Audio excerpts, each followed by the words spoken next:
Hey guys, my name is Milton Andrade. I am the broker of Franklin Realty Consultants, and today I'm going to give you 4 ways to avoid a public foreclosure.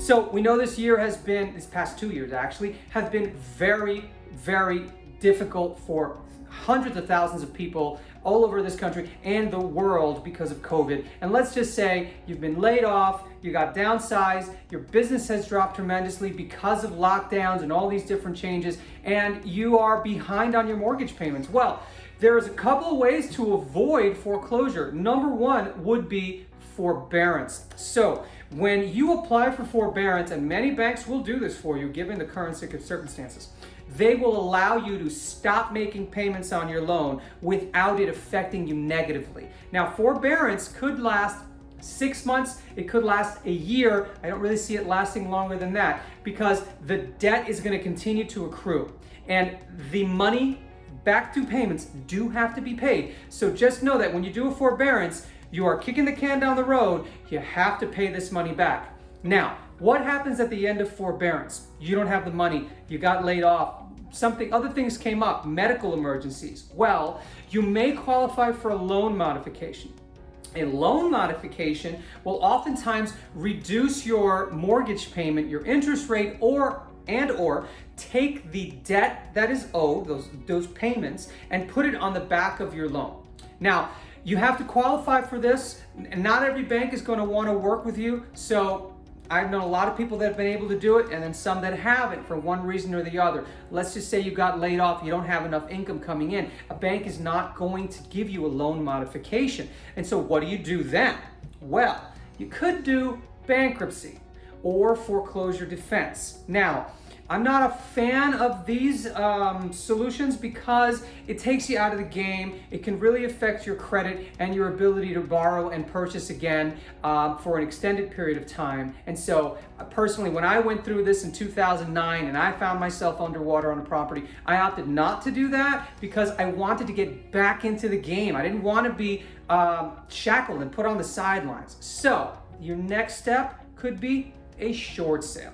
A short sale is when you owe more than the property is worth, and you need to get cooperation from the lender that's holding your mortgage to allow you to sell the property and settle your debt. So if you haven't made your mortgage payments for a year or 2 years potentially, those back due payments and late fees and all those other fees that are tacked on by the bank may exceed your equity position. And so now you find yourself underwater.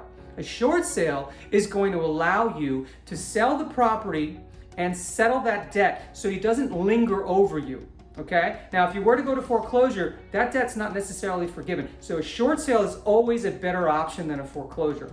Now, let's say you do have equity still in the property, but you don't qualify for the loan modification. Forbearance is over, and you need to avoid foreclosure because trust me, all the fees associated with the foreclosure are going to eat up whatever equity you might have had. So you need to list the property for sale. And right now, take advantage. The market is hot and properties are selling at record prices. So get it on the market. Let's get this property sold.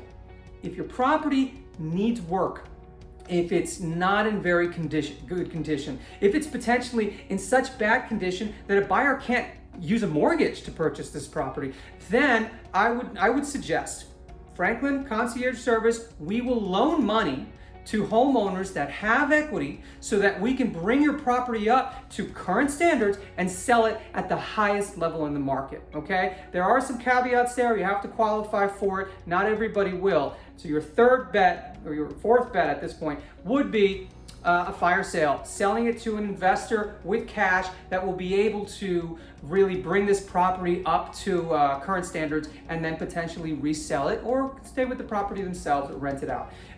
Those are your options. I'd say get involved, don't be a victim, be proactive, call an agent that has the experience. I've been doing real estate for 19 and a half years here in South Florida. I can definitely answer any questions you guys have. Here at Franklin Realty Consultants, we're here to help. So if anybody finds themselves in these situations, just know that you have a friend.